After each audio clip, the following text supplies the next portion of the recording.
बनी रहती थी और मनुष्य उस परमेश्वर के साथ उसकी संगति में पूरे समय लिपटा रहता। लेकिन परमेश्वर ने जब एक बात उसको बोली कि एक आज्ञा मैं तुझे देता हूँ, एक आज्ञा मैं तुझे देता हूँ कि तू इस वृक्ष का जो बीच में है उसका फल कभी मत खाना, उसका फल कभी मत खाना। अगर तूने यह फल खाया तो अवश्य तू क्या हो जाएगा, मर जाएगा, पाप तेरे जीवन में आ जाएगा और भले बुरे का ज्ञान तुझे हो जाएगा। आदम ने जो पहला मनुष्य था उसने परमेश्वर की आज्ञा को अपने मन में उतारा, लेकिन जो उसकी पत्नी थी जो बनाई गई थी, उसमें से निकाली गई थी, उसने उस आज्ञा का उल्लंघन किया, परमेश्वर की आज्ञा का उल्लंघन किया और उस फल को तोड़ करके उसने खा लिया। परमेश्वर की आज्ञा की अवहेलना करी और उसने आदम को भी वो फल खिला दी। और उस फल के खाने से जब परमेश्वर की आज्ञा टूट गई, पाप उन दोनों के जीवन के अंदर समा गया जो पहला मनुष्य था, और इस कारण से परमेश्वर उनसे दूर हो गया, क्योंकि पाप बीच में आ गया। और परमेश्वर का स्वभाव क्या है, पवित्र। परमेश्वर का स्वभाव पवित्र है और इस तरीके से मनुष्य पापी इंसान गिना गया। पहला मनुष्य यानी जो पाप का बीज, उस मनुष्य के द्वारा सारे जगत में, सारे मनुष्य के अंदर वो मृत्यु के रूप में पैदा हो गए। वो अंधकार का जीवन, वो समस्याएं शुरू हो गई, वो दुख, वो तकलीफ, रोना पीटना और आंसू और गम उसके जीवन में आने लग गए और उसके अंदर डर समा गया। और तब परमेश्वर ने मनुष्य को अपनी उपस्थिति में से निकाल, क्यों? क्योंकि अंधकार का और ज्योति का कोई मेलजोल नहीं है, क्योंकि परमेश्वर का जो स्वभाव है वो क्या है, पवित्र है। क्या है वो? पवित्र है और वो पाप को बिल्कुल भी पसंद नहीं करता। इसलिए उसने मनुष्य को, जिसको अपने स्वरूप में बनाया था, 1000 वर्ष, मैं एक जगह बता रहा था कि एक दिन 1000 वर्ष के बराबर होता है, एक दिन 1000 वर्ष के बराबर होता है। इसलिए परमेश्वर को मनुष्य को बनाने में 40 वर्ष लगे, तो मतलब कितना हुआ, 40,000 वर्ष एक मनुष्य की कृति को बनाने। सोचिए जरा। लेकिन मनुष्य ने एक ही पल के अंदर अपने परमेश्वर की कृति को, जो उसने 40,000 वर्ष मेहनत करके उसको बार बार तोड़ करके, मरोड़ करके, उसको एक पवित्र रचना बना करके इस पृथ्वी पर रखी, उसको एक ही पल में क्या किया, उसने तोड़ डाला। अपने आप को अंधकार के हाथों में दे दिया, अपने आप को पाप के हाथों में दे दिया। वो पाप और वो अंधकार क्या, शैतान के हाथों में अपना जीवन दे दिया। और शैतान ने मनुष्य को क्या दिया, मृत्यु दी। क्या दी? मृत्यु दी और परमेश्वर से अलग कर दी। परमेश्वर की उपस्थिति मनुष्य के जीवन से हमेशा के लिए क्या हो गई, खत्म हो गई। परमेश्वर ने मनुष्य से बात करना बंद कर दिया। परमेश्वर ने अपने आप को प्रकट करना भी बंद कर दिया मनुष्य के सामने। अब मनुष्य किसके सहारे रहा? उस शैतान के हाथों में। और शैतान ने क्या दी? मृत्यु दी। शैतान ने क्या दी? मृत्यु दी, दुख दिया, तकलीफें दी, बीमारियां दी, जिसका छुटकारा किसी के पास नहीं, जिसका छुटकारा किसी के पास नहीं था। किसी भी तरीके से उसके मृत्यु उसको बचा नहीं सकती, उस मृत्यु से कोई उसको बचा नहीं सकता।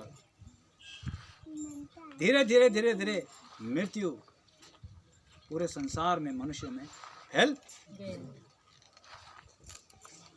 और परमेश्वर की उपस्थिति हमारे बीच से हमेशा के लिए चली गई। और क्या हो गया? जो परमेश्वर पृथ्वी पर आया करता था वो कहां पर विराजमान हो गया? केवल स्वर्ग में, केवल स्वर्ग में। उसने पृथ्वी पर, क्यों?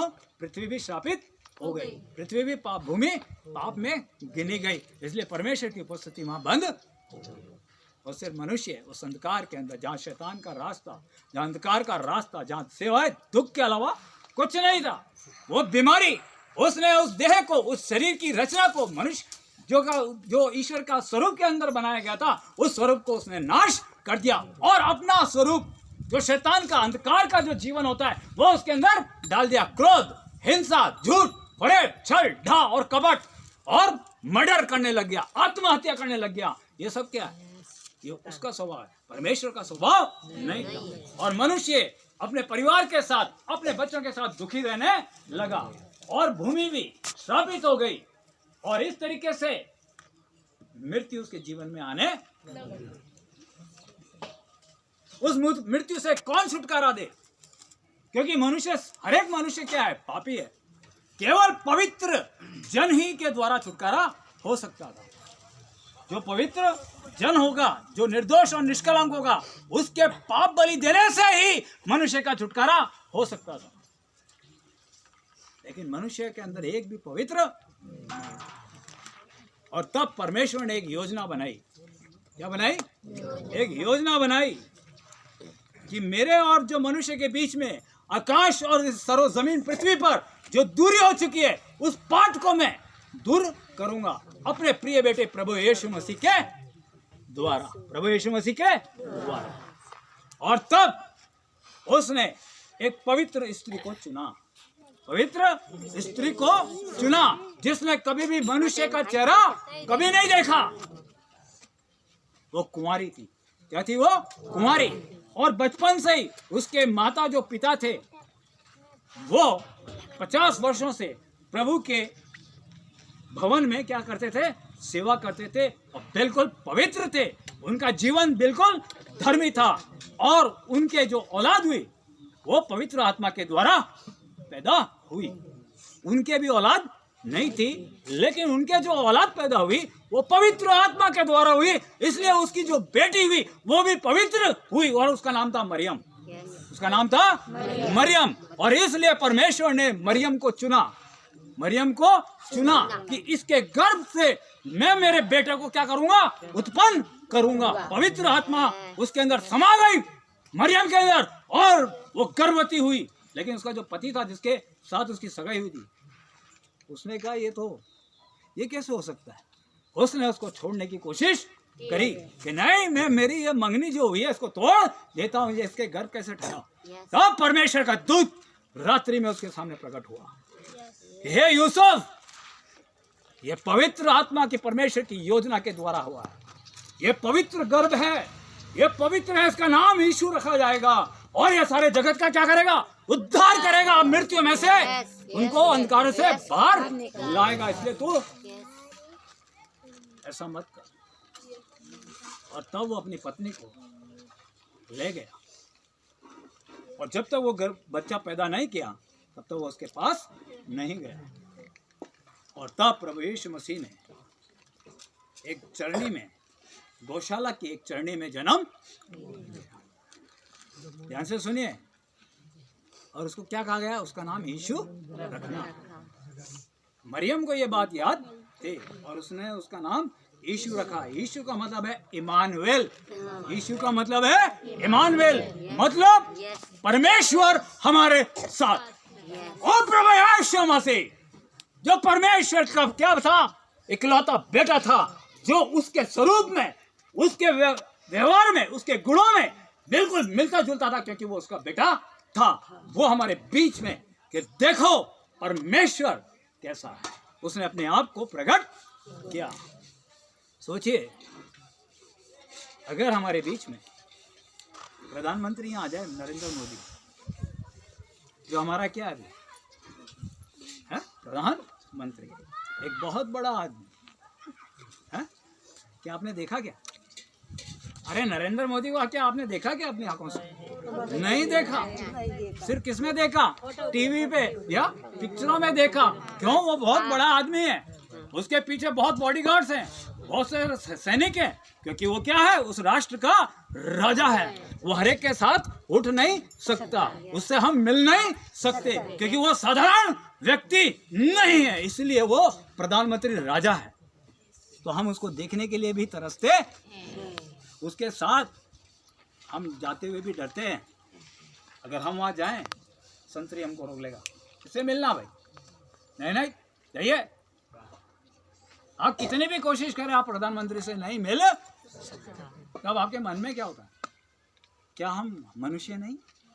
क्या हम हमारे प्रधानमंत्री से भी नहीं मिल सकते? सोचिए जरा, कितना दुख हमारे जीवन में हो जाता है ना? और जब अगर वो हमारे बीच में आता है, आसपुर में या कहीं पर भी प्रधानमंत्री, तो इतनी भीड़ होती है, उसके साथ में इतना पहरा होता है कि भीड़ हमको कुचलने हमको आगे घुसने भी नहीं देती। हम धक्के खा के पीछे हो जाते हैं और उसकी शक्ल भी देख नहीं सकते। और इतनी देर में वो राजा वापस, प्रधानमंत्री चला जाता है हेलीकॉप्टर में बैठे। अरे बस वो हेलीकॉप्टर में दिखाई दे रहा, वो जा रहा। क्यों? हमारे बीच में इतनी दूरी। लेकिन जो परमेश्वर ऊंचे स्वर्ग पर सिंहासन पर विराजमान है, उसने अपने पृथ्वी पर वापस डेरा किया अपने बेटे के द्वारा, प्रभु यीशु मसीह के द्वारा, कि मैं तुम्हारे साथ हूं और ये पवित्र है जो तुम्हारे लिए क्या देगा? अपना बलिदान देगा। क्योंकि ये क्या है? निष्कलंक और पवित्र है। क्योंकि जमानत वही दे सकता है, मेल बलि वही चढ़ सकती है जो पवित्र हो। ध्यान दीजिए, आज हमारे अंदर लोगों में आज भी वो बलियां चढ़ रही है। किसके? जानवर। क्यों चढ़ाए थे? हमारे पापों के लिए। देखिए जरा, जो नवरात्रि पे चढ़ती है या नहीं चढ़ती? आप मुर्गे को आप मुर्गे को चढ़ाते हैं, है ना? बकरे को चढ़ाते हैं, है ना? क्यों? क्यों? लहू के द्वारा पापों की माफी, प्राण के द्वारा लहू की पापों की माफी नहीं। लेकिन उससे भी छुटकारा नहीं हुआ। तब स्वयं परमेश्वर ने अपने इकलौते बेटे प्रभु यीशु मसीह को हमारे पापों से छुड़ाने के लिए, हमारा उद्धार करने के लिए, हमारे को मुक्ति दिलाने के लिए, हमें शांति दिलाने के लिए, हमें आनंद और अनंत जीवन देने के लिए, उस मृत्यु में के खड्डे में से, उस मृत्यु के गड्ढे में से बाहर निकालने के लिए उसने अपना जीवन, उसने आज जन्म लिया। और इसीलिए हम आनंदित हैं, इसीलिए हम आनंदित हैं कि परमेश्वर हमारे साथ है और अब हमारा छुटकारा तुरंत होगा। उससे पहले हमारा कोई छुटकारा नहीं था। कितने भी हम पाप बलि, मेल बलि चढ़ा रहे थे, लेकिन कोई छुटकारा नहीं था। हम पाप के दलदल और कीचड़ में फंसे। समझ में आ रहा है कि नहीं आ रहा? और प्रभु यीशु मसीह ने आज जन्म लिया, हमारे बीच में डेरा किया। किसके लिए? आपके और मेरे लिए। हमें छुटकारा देने के लिए, उस मृत्यु में से निकालने के लिए, उन दुखों में से निकालने के लिए, उन बीमारियों में से निकालने के लिए, उन जो हमारे आंखों में जो दर्द है, जो रोना और पीटना जीवन भर का है, वो हमारे आंसू पहुंचने के लिए दुनिया में आया। हमारे दुखों को अपने ऊपर उठाने के लिए, अपने कंधों पर उठाने के लिए आया। कैसे उठाया उसने? जो पाप की सजा हमको मिलनी चाहिए थी, जो पाप का दंड हमें कोर्ट के न्याय में मिलना चाहिए था, वो उसने अपने ऊपर लिया, प्रभु यीशु मसीह। क्योंकि वो निष्कलंक है, वो पवित्र, और वही पाप से छुड़ा सकता है। उस कोर्ट के अंदर खड़ा हुआ, उस जज के सामने खड़ा हुआ, उस मृत्यु के सामने खड़ा हुआ। इस मृत्यु का दंड मैं अपने ऊपर लेता हूं इस मनुष्य जाति के लिए, ताकि इनका उद्धार हो जाए और मैं मृत्यु में से इनको निकाल दूंगा। तो क्यों भाई, आनंद का सुसमाचार है या नहीं? अरे आनंद का सुसमाचार है या नहीं? क्या कोई मनुष्य, भले ठीक है, बुरा मत मानना, मैं अगर आपसे पूछूं कि आप मेरे लिए अपना प्राण देंगे, क्या आप मेरे लिए अपना प्राण देंगे? क्या नहीं देंगे? नहीं देंगे ना? हाँ भाई, मेरे को मेरी जान मैं क्यों दूं? हाँ? अरे क्या बोलता है? कौन? चाणक्य। चाणक्य कौन था? राजनीतिज्ञ था। क्या था? राजनीतिज्ञ। उससे पूछा गया कि अगर नाव के अंदर, ध्यान से सुनना, नाव के अंदर दो जने बैठे हैं, पति और पत्नी, पति और पत्नी, और नाव डूबने वाली है, और जो नाव चलाने वाला है वो कह रहा है केवल एक ही व्यक्ति बच सकता है, तो तुम किसको बचाओगे? ये तुमको सोचना है। तो चाणक्य क्या बोल रहा है? मैं मेरी पत्नी को धक्का दे दूंगा और मैं अपने आप को बचा लूंगा। कोई किसी के लिए अपना प्राण देना नहीं चाहता। यह दुनिया की रीत है, यह दुनिया का रिवाज है। भले ही वो 7 फेरे लेते हैं, पति पत्नी के रूप में शपथ खाते हैं कि ये मेरे में जीवन भर इसके साथ रहूंगी मरने तक, लेकिन क्या होता है? या पति बीमार हो जाता है, कैंसर हो जाता है, लकवे का हो जाता है, या कोमा में बेहोश होकर के जिंदगी भर पड़ा रहता है, वही पत्नी मुंह मोड़ के चली जाती है, मरने दो, मरने दो, मैं मेरा प्राण इसके लिए नहीं दे सकती है। सड़ा है तो सड़ने दो, मरने दो। लेकिन प्रभु यीशु मसीह ने सारे मनुष्य के लिए, सारे जगत के लिए अपना प्राण दिया। बोले मैं अपना प्राण दूंगा इस मनुष्य को बचाने के लिए, उनका उद्धार करने के लिए, उन्हें मुक्ति दिलाने के लिए, उनको मृत्यु में से निकालने के लिए मैं अपना प्राण दूंगा। और उसने उस वचन को पूरा किया, इसलिए सारा संसार उस मृत्यु में से निकाल लिया गया। हालेलुया! उस शैतान की कैद से निकाल लिया गया, उस बीमारियों में से निकाल लिया गया। इसीलिए आज आप और मैं यहाँ उपस्थित हैं। आज इसी के नाम को लेकर के सारा संसार आज उसकी खुशियां मना रहा है। Because he is that living God, he is Almighty God on this earth. Nobody can any God to given the life of human being. किसी भी मनुष्य के लिए किसी भी अवतार ने प्राण नहीं दी। किसी भी अवतार ने अपना प्राण मनुष्य के लिए नहीं दिया। Only that Jesus Christ, यीशु मसीह ने अपना प्राण दे दिया, और वो सबसे बड़ा गिफ्ट आपको दे रहा है। उस मृत्यु में से आपको निकाल रहा है, उस बीमारी में से वो आपके आंखों के आंसुओं को पहुंच रहा है, वो आपके दुखों को अपने कंधों पर उठाए हुए उस क्रूस के ऊपर चढ़ चुका है। He's given that alive on the cross. उसने अपना जीवन उस क्रूस के ऊपर, वो क्रूस अगर आप देखें 5.5 क्विंटल का क्रूस था। वो कितना? 550 किलोग्राम का। और उसको 40 दिन से लोग, रोमन सरकार की पुलिस उसको कोड़े मार रही थी, और उस कोड़े को जो मार रही थी वो उसके जिस्म से लोथड़े बाहर निकल रहे थे, मांस खींच रहा था, हड्डियां यहाँ उसकी दिख रही थी पीछे, और खून उसका बह रहा था। और वो क्या कह रहा था? हे पिता इन्हें क्षमा कर, हे पिता इन्हें क्षमा कर, मैं अपना प्राण इनके लिए दूंगा। और तब उसके कंधों पर उस क्रूस को लटका दिया, लेके चल। वो उसको लेके चल रहा था, वो चल नहीं पा रहा था क्योंकि 40 दिन से भूखा था। उसको 3 दिन और 3 रात से उसको मार रहे थे, कोड़े मार रहे थे, और वो कोड़े पर आरियां लगी हुई थी। वो आरियां जब वो मार रहा था उसको, वो रोमी सम्राट उसको खींच रहे थे ऐसे करके, और उसके लहू, उसके घाव हो रहे थे पीठ पर। उसको चलने की भी शक्ति नहीं थी। और जब वो उसके ऊपर वो क्रॉस लाद दिया गया, वो लकड़ी की काठी लाद दी गई, तो वो ले करके ऐसे ऐसे चल रहा था और गिर पड़ा ऐसे करके। उसको लात और घोंसे मार रहे थे, लोग उसके ऊपर थूक रहे थे, लोग उसके ऊपर मुंह पे थूक रहे, चमाटा मार रहे थे, अरे तू क्या हमको बचाएगा। लेकिन वो फिर भी उस क्रूस को घसीटता घसीटता उस स्थान पे लेके गया। किसके लिए? आपके और मेरे लिए, उस पाप से छुड़ाने के लिए। और उसके हाथों में कीलें ठोक दी, उसके पाँव में कीलें ठोक दी गई। आप सोचे जरा, आपके अगर एक छोटी सी पिन भी चुभ जाती है तो कितना दर्द और पीड़ा होती है। लेकिन उसके आहार पार बड़ी बड़ी कीलें ठोक दी गई, उसको उस काठ की लकड़ी के ऊपर चढ़ा दिया गया। तो भी वो क्या कह रहा? हे पिता इन्हें क्षमा कर, मैं इनके पापों के लिए अपना जीवन देता हूँ। और एंड में उसने अपना प्राण त्याग दिया, अपने लहू की बलि उस न्याय आसन में दी। और आज हम इसलिए आनंदित हैं, आज हम इसलिए कि उसने हमें मृत्यु से निकाल दिया, उसने छुड़ा लिया। उसका वादा है कि जो मुझ पर विश्वास करेगा वो अनंत जीवन को पाएगा। हे मृत्यु तेरा डंक कहाँ रहा? हे मृत्यु तेरा डंक कहाँ रहा? उसको मैंने कुचल डाला है अपने प्राणों से, अपने निर्दोष लहू से। और वो आज आपके और मेरे बीच में, आप जो यहाँ पर देखते हैं ना, बड़े बड़े चमत्कार कार्य होते हैं, तो वो यीशु मसीह के नाम से होते हैं, क्योंकि वो जीवित है और वो हमें लेने जरूर आएगा। और कहा है, मैं तुम्हें मोक्ष दूंगा, मैं उद्धार करता हूँ। और इसीलिए वो गडरियों को हमने कल सुना,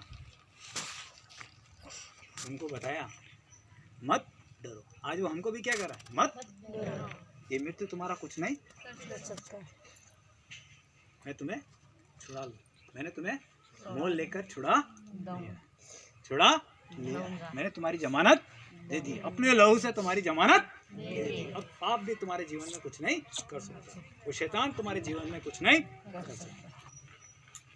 और इसलिए आज पूरा विश्व प्रभु यीशु मसीह के जन्म दिवस की क्या कर रहा है। अगर वो जन्म नहीं लेता, हमारे बीच में नहीं होता। उसने स्वर्ग के सिंहासन को और पृथ्वी को क्या करा, मेल मिलाप कराया। उस मनुष्य को उस पिता के साथ हमको क्या करा, मिला दिया कि जो कोई प्रभु यीशु मसीह के पास आएगा वो उद्धार पाएगा। जो उस पर विश्वास करेगा, सिर्फ होठों से विश्वास करना, कुछ नहीं करना है। आपको अपने होठों से विश्वास करना है कि प्रभु यीशु मसीह ही जीवित परमेश्वर। आपको कोई पैसा नहीं देना है, आपको कोई उपवास नहीं रखना है, सच्चे मन से अपने इन होठों से अंगीकार सिर्फ इतना ही करना है और उसके पास जाना है। हे प्रभु, तू मुझे बचा, तू मुझे इस बीमारी से छुड़ा ले, तू मुझे इन पापों से मुक्त कर, सिर्फ इतना बोलो और आपका जीवन बदल, वो आपके साथ हो, वो आपके आंखों के आंसुओं को पहुँचे, वो आपके कैंसर जैसी बीमारी को हटा देगा। आए हम प्रार्थना करें। प्रभु आप लोगों को आशीष दें, या जितने भी जनों ने आपने सुना है परमेश्वर के वचन को, आज आपको अंगीकार करना है। वो बड़ा दिन है आपके लिए, एक बड़ा त्यौहार है, इसलिए ये खाना रखा, आप लोगों को इस जगह पर बुलाया कि वो आपका क्या करेगा, उद्धार करेगा। जिस तरह से उसने मेरा उद्धार किया, वो आपका भी उद्धार करेगा। जिस तरह से इस बेटी का उद्धार किया, इस बेटे का उद्धार किया, हमारे बीच में ये जो मसीह योद्धा लोग, ऐसे ही नहीं है। मैंने इसी प्रभु यीशु मसीह को, ये जो बाइबल है, ये पवित्र वचन, इसको अपने पाँव से कुचला, पाँव से मैं मानता नहीं, मैं मानता नहीं, इसके ऊपर मैंने नाचा हूँ, मैं पाँव पर रख कर, ये सब बकवास है, ये सब बेकार की बात है। और उसने मुझे जीवन दिखाया, उसने जब दर्शन मेरे को दिया, चले देख, मैं वही प्रभु यीशु मसीह जिसको तू कुचल, और आज मैं आपके बीच में,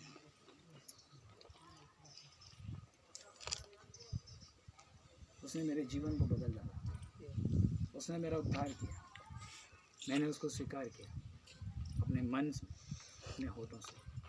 आज आपको अपने मन और होठों से उसको स्वीकार करना है। तो आज आपके लिए बड़ा दिन है, वो आपके लिए गिफ्ट है, वो इनाम है।